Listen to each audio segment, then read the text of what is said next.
dari suku Bugis itu, dan merupakan salah satu kearifan suku Bugis Makassar untuk mengamankan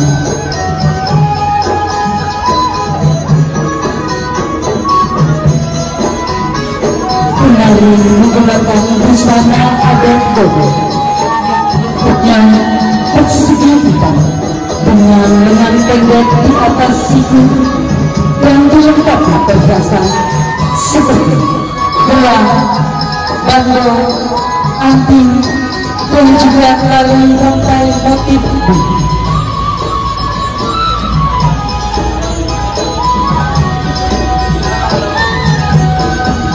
Dan juga diberikan oleh para Rusia di sana dengan gerakan mulai yang diiringi musik khas Sulawesi Selatan.